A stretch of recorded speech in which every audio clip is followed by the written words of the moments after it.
Welcome to the Natural Allergy Treatment Podcast. I'm your host, Jess, and joining me today is Jenny, who is our PAT expert naturopath based in Auckland, New Zealand. Hi, Jenny. Hey, Jess.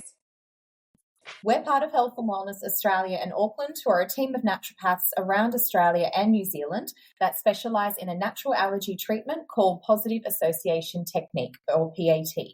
So we're right in the middle of winter here in Australia and New Zealand. So we're seeing a lot of clients presenting with eczema and other skin issues in the clinic. So today we're going to be talking about how to take care of your sensitive skin during winter to help prevent flare-ups in symptoms like dryness, itching, and inflammation. Yeah, well, winter is definitely here in New Zealand. It's freezing right now. And with that comes lots of cold air, wind, and lower humidity. So when you combine that with too hot indoor heating, your skin can become really, really dry, rough, cracked, and brittle. So this can lead to eczema flare-ups. Because your skin is your body's largest organ, and its major role is to act as a physical barrier to the outside world. So when your skin is healthy, it protects it from allergens and infections. But in winter, this can become compromised, which can lead to flare-ups. So the most important thing to do over winter is to keep your skin hydrated, as a loss of moisture will compromise the skin barrier. So we're going to give you some of our tips. Yeah, so who is most prone to skin flare-ups during winter? So the most common skin condition we see in the clinic is eczema. So where your skin is really dry, itchy, and easily irritated. So it's estimated that 10% of the population will experience eczema at some point in their lives. And for some people, eczema is like a year-round problem. And often they have this genetic condition associated with a skin protein called fligrin that causes their skin to lose moisture and allows the allergens and the bacteria to enter more easily. And then there's other people with eczema who have irregularities with specialized white blood cells called mast cells that cause them to release higher amounts of histamine and other allergic compounds compared to people without eczema. So they also may have a lower ability to kill the bacteria on their skin. And so when you combine this with scratching, leads to an increased susceptibility to staph infections.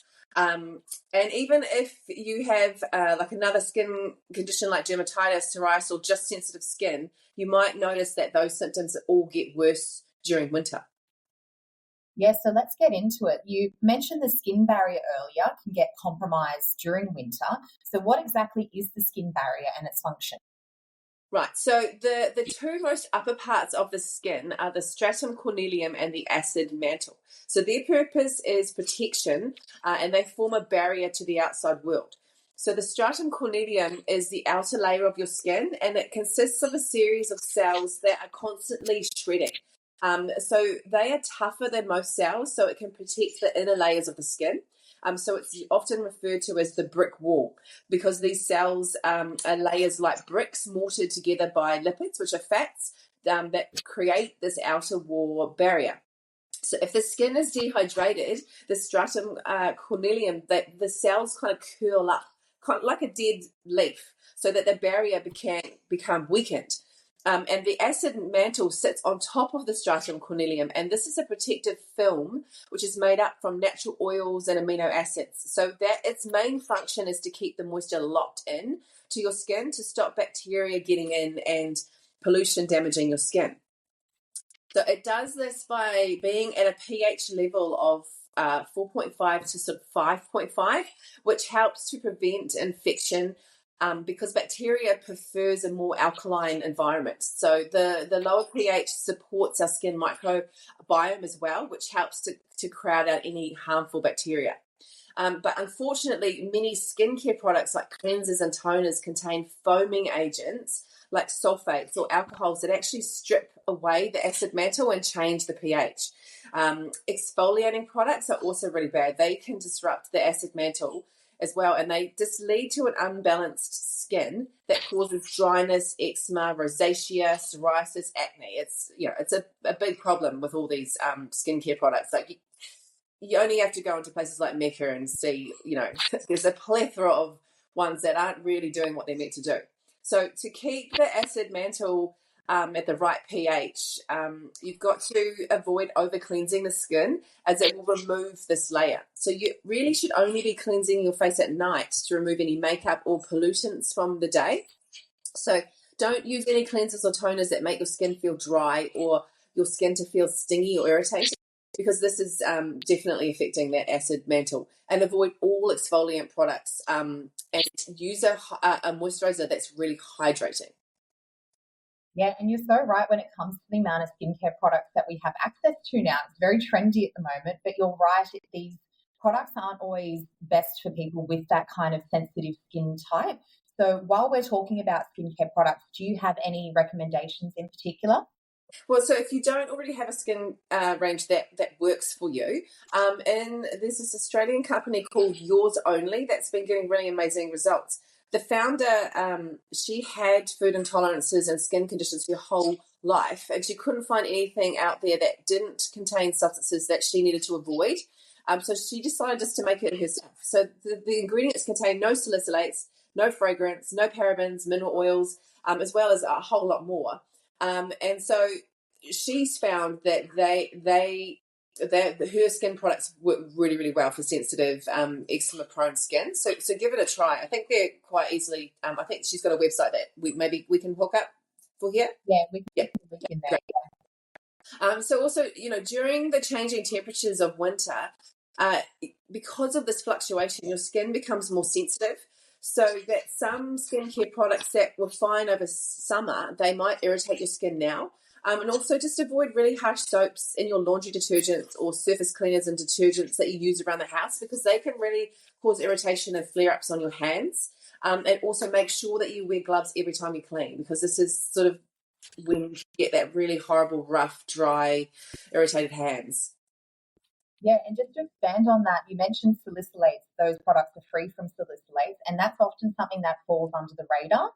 And a lot of people with eczema and other skin conditions may have heard of the salicylates in foods, but it's so common in these kind of skincare products as well. So it's really something to be mindful of there.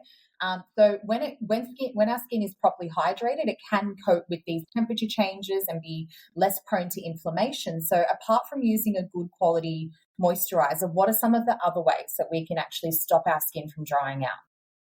Yeah, so this one can be a little bit harder. It's like avoid rapid changes in temperature. So, in winter we jump between icy cold outdoors, and then sometimes we just crank up the heating inside. And so you get this cycle of cold, hot, and it can make the skin dry and cracked. So where possible, try and avoid these big heat changes. So layer up instead, and then you can take the garments off when you get too hot when you're indoors, or just get a big jumper so you're not actually putting on the heater straight away. And protect the sensitive areas from rapid changes of temperature by wearing hats or gloves, scarves when you're outside, to reduce the skin getting cold. Also, try and keep your skin dry. So when you remove wet, if you've got wet, like you've been in the rain or you've been for a run or something, and you've got all your clothes have got wet, just get rid of them straight away, because the cold, damp environments can encourage fungal growth, and wet clothes can irritate eczema because as they dry, they cause the moisture to evaporate away from your skin. So perspiration can also be irritating to the skin. So if you've worked up a sweat, make sure you have a quick shower and get into dry clothes, straight away. But also don't take super hot baths or showers, because the heat can cause the skin to dry out and to take those protective oils out of your skin. And so if you do have a bath, add some moisturizing products to the bath to help keep that skin moist, and limit your bath time to like 5 to 10 minutes. So with the use of the hot showers as well, when you have a hot shower, your body cools down too quickly. So just be mindful of that. And then also after a shower or a bath, don't rub yourself with the towel, as that can scratch and irritate your eczema. So just pat dry your body and then put moisturizer on straight away while the skin is damp, so that kind of locks in the moisture. And I know it's so tempting to have those steaming hot showers in winter to try and warm up here in Sydney. So it's hard to but it's just so worth it if you can get it down that temperature. You're not going to give your body that big shock when it comes back out into the cold air. So we actually had a client send in a question about this. So he asked, why do I have itchy skin after doing a workout in the morning, and the itchiness comes after I get out of the shower? So would you be able to answer that one for us, Jenny? Yeah. So feeling itchy after a shower is usually due to dry skin. Like the soap and the hot water of the shower wash away those natural oils that protect and moisturize and soften your skin. And so as a result, your skin is left feeling kind of itchy and tight, especially, during winter when the humidity is low. But also for those with eczema, the buildup of sweat on top of the skin, like under a tight polyester top or in a hot gym with poor ventilation, the sweat glands can become plugged and they prevent this release of sweat. So this leads to overheated skin and dryness, which both make eczema worse. But that's not all. If sweat can't escape the clogged sweat gland, it leaks into the surrounding tissue under your skin, which can cause a histamine reaction.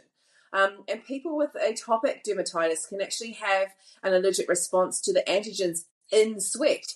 So studies have shown that between 77 to 96% of people who have an atopic dermatitis also have this allergic response to sweat, which is actually really high. And researchers have also found that people with atopic dermatitis have more glucose in their sweat, which is also associated with more skin issues. So if you've got this impaired sweating or an altered sweat composition and dry skin, they can all add up to this itchy situation.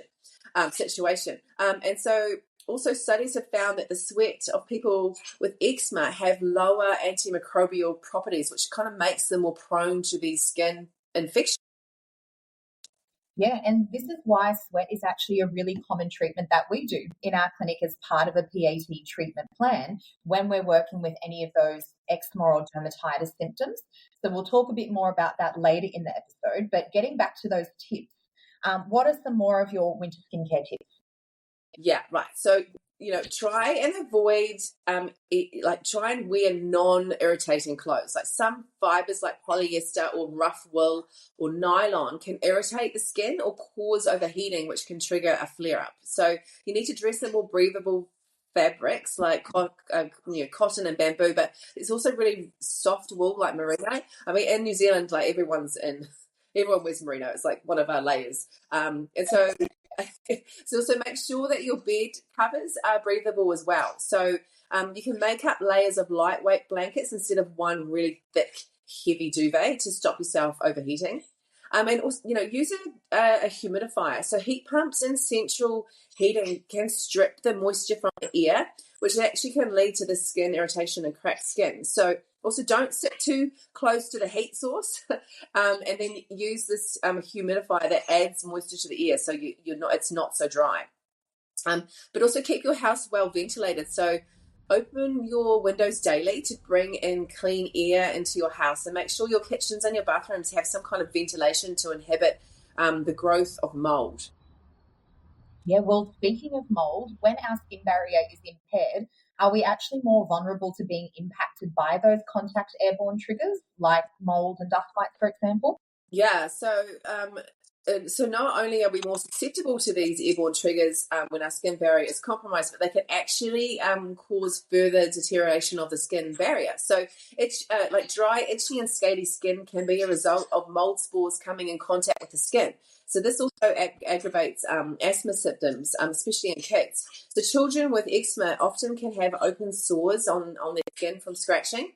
And mold spores are thought to be a major contributor to discord eczema, or otherwise known as ringworm eczema. So this presents as kind of like a coin-shaped patch of dry, scaly skin, which may or may not itch. So the mold on the skin can also alter the skin's microbiome, and so possibly weaken its physical barrier, so it makes it more susceptible to skin irritation and damage. So there was a study published in the Journal of Allergy and Clinical Immunology that found that the mycotoxins released by mold can also trigger inflammation and damage the skin. So, yeah. So we actually have a whole podcast, a whole blog post about mold. So I'll pop a link to that in the show notes as well. And what about when it comes to dust mites? Oh my God, dust mites are so gross.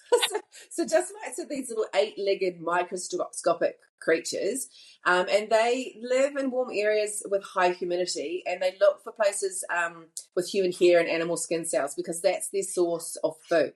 So they're basically scavengers, and they live in nest sites. And so their favorite food source is discarded skin fragments. So, but they'll eat anything organic, but that's what they like. So because of that, their favorite place to live is in your bed, and in couches and things like that. So the thing about house mites that is quite gross is they've evolved this really clever way to extract the most out of their available food, because they actually aren't that good at digesting food. So the first time they eat something, it's hard for them to digest it. So it kind of passes through the mite relatively untouched, but it's covered with these active digestive enzymes. So these enzymes start breaking down the hard to digest food, but so that it turns into droppings, so then they come back to them. So they kind of eat it, and then it goes through their body, and then they eat it again, and it goes so they do this, they recycle their droppings 3 to 4 times. So it's just that's what's living in your bed. It's gross when we think about it. These little sort of people mites living in our bed. Yeah, it's an image, that's for sure. Yeah. So, the digestive enzymes are activated by moisture. So if you've got house mice droppings and they come into contact with damp human skin, the enzymes can actually start working there too. If these enzymes in the dropping in the droppings rather than the house mites themselves that actually cause these allergic reactions, including eczema, asthma, and rhinitis. So dust mites are a year-round problem, but they can be worse in the winter months as we've got more blankets and beddings. So that's their breeding ground for them. And so many people can experience a reaction to dust mites when their skin comes into contact with this dust mite allergen. And what they do is these allergens destroy the tight junctions and deteriorate the skin barrier function. And because they're so tiny, the dust mites can also be inhaled. So many people, they'll inhale these dust mite allergens, which can cause an immune response and inflammation and irritation in the nose, the throat, and the lungs, as well as having full itchy, scratchy things. And the skin barrier damage from the dust mites allergens can reach lower levels of cells so it gets deeper down. So it can spark this immune cascade, which results in inflammation that can trigger or worsen the eczema symptoms in people who are prone to it. Also, dust mite allergens damage the skin barrier. If this happens, then it's less capable of preventing exposure to other allergens. So it just weakens the whole system. Yeah, and I guess that explains why a lot of people with eczema and other skin conditions also can experience these asthma and hay fever symptoms, so also known as the atopic triad. And that's because you do have these common triggers, airborne triggers, contributing to both symptom types. And the trickiest thing is that these airborne triggers, they're impossible to avoid completely. Yeah. So this is why we include them as part of a PAT treatment plan whenever there's any skin issues involved.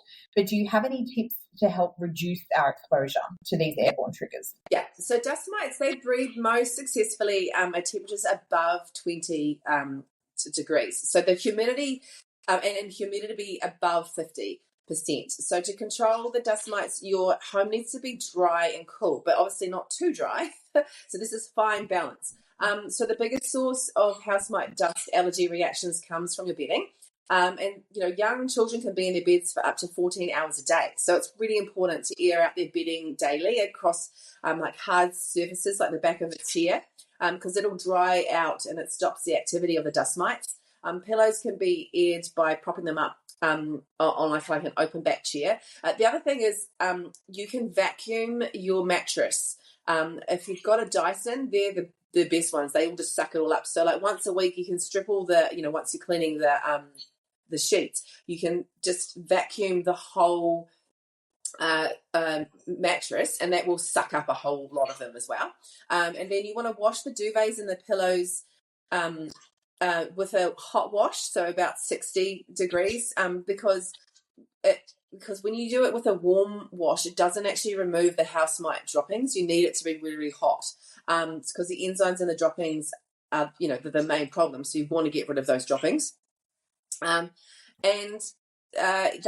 dust mites can be killed by soaking the bedding for 30 minutes in a eucalyptus. And then you can use a regular 40-degree wash cycle if you don't want to go for the hot wash. And that solution is 1 part oil to like 120 parts water. So it's really only a few drops. And then dry your hair and your children's hair before going to bed. So if they are having showers at night, you just don't want the dampness from the pillow to encourage the dust mites and also, the mold to move in and breed. And also soft toys can contain a lot of dust mites. So you need to put them in a plastic bag and you put them in the freezer for up to 16 hours, and that will kill the dust mites, and then just give them a warm wash and then they're all good to go. It is always a constant battle trying to keep on top of these kind of airborne triggers, but they're definitely some really good tips. Now, when it comes to food reactions that can contribute to eczema symptoms, what are some of the common food triggers? Yeah, so there's many studies now that have documented like a major role in food allergies with eczema. So especially in infants and young children, the most common food allergies are milk, eggs, and peanuts. In one study, these 3 foods accounted to roughly 81% of all of the cases of childhood eczema, which is obviously super high. So the presence of food allergies can also be a result of increased gut permeability, which creates an added load on the immune system, and this can help the breakdown of the skin barrier also, which can contribute to an allergic response when the food allergen is consumed. I think this is our next podcast. We're going to talk all about the gut microbiome. It's fascinating and really interesting for allergy sufferers.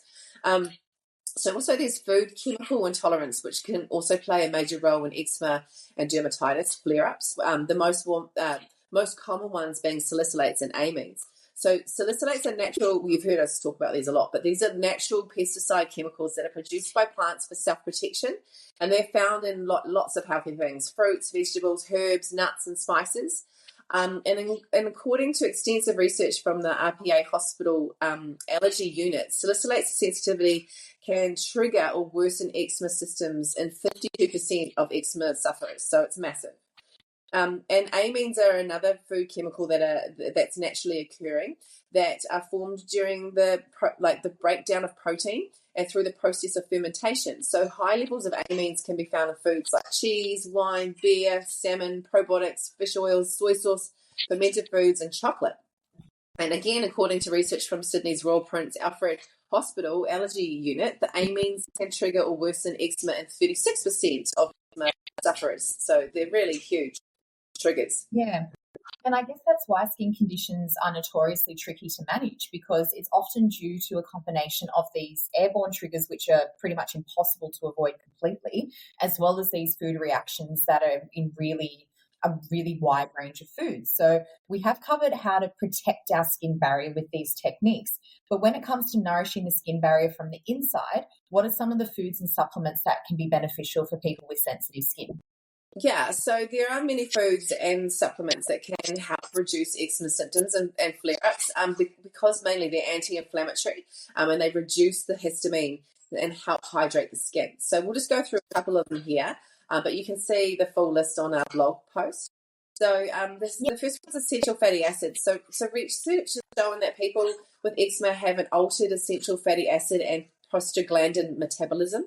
So linolenic acid levels can be increased while the polyunsaturated fatty acids and like the EPA and the DHA is low. So these changes lead to a greater tendency to allergies and inflammation. So therefore, supplementation with fish oils can help with the prostaglandin abnormalities. The ratio of omega-3 to omega-6 is sort of found to be significantly lower in people with eczema, but it is important to note that if you have an amine or a histamine reaction, that the fish oils might not be that great for you. So also omega-3 fish oils can improve respiratory function as they're anti-inflammatory, because they shift the leukotriene synthesis from like a high inflammatory series 4 to a less inflammatory series 5.